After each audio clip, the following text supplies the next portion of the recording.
Hi, Minasa!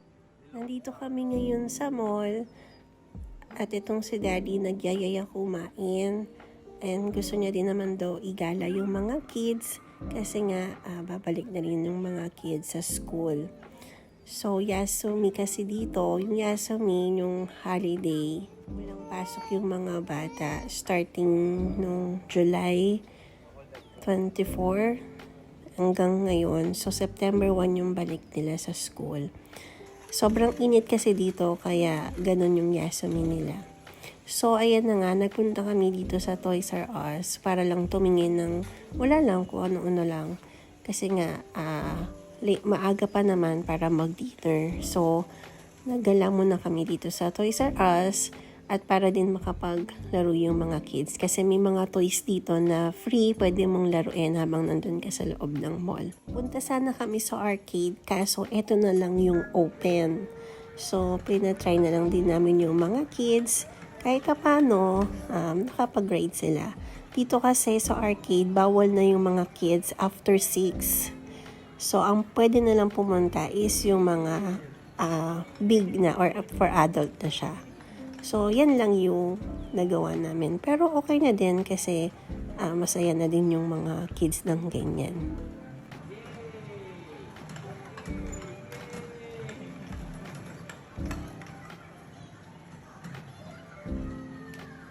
Grabe yung kaligayahan ng mga bata, no?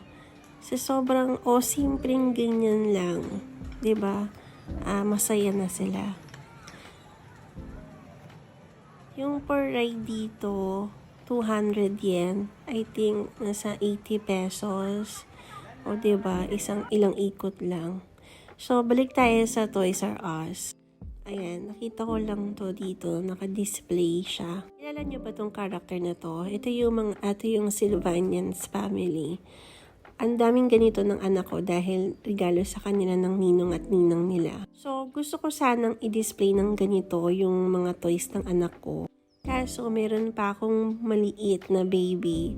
And natatakot ako baka kasi kainin niya yung maliliit na toys. So, kasi baka mamaya hindi ko makita or mapansin na kainin niya tapos ma-choke siya.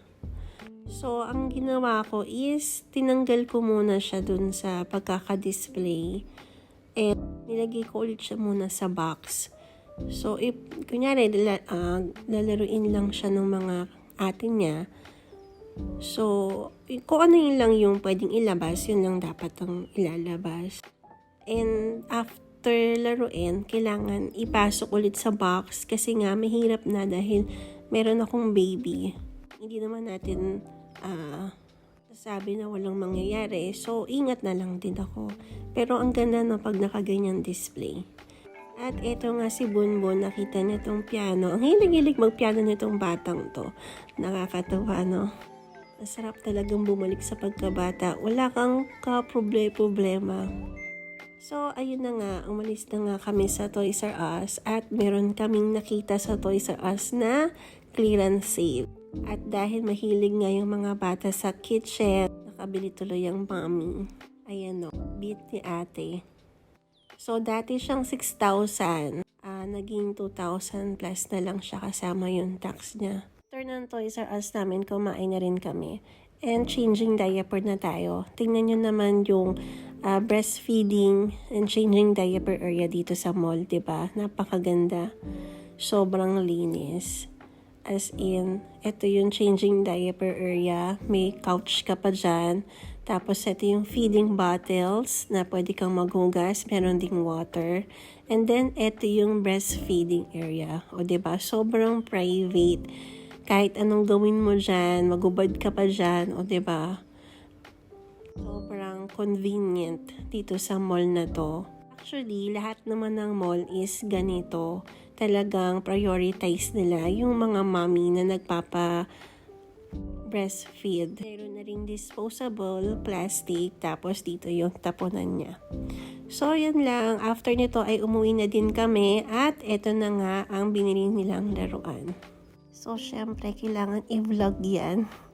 So, yun lang, minasang. Thank you for watching. Please watch and like and share po yung aming videos. Bye! Thank you for watching again. Ingat po and God bless.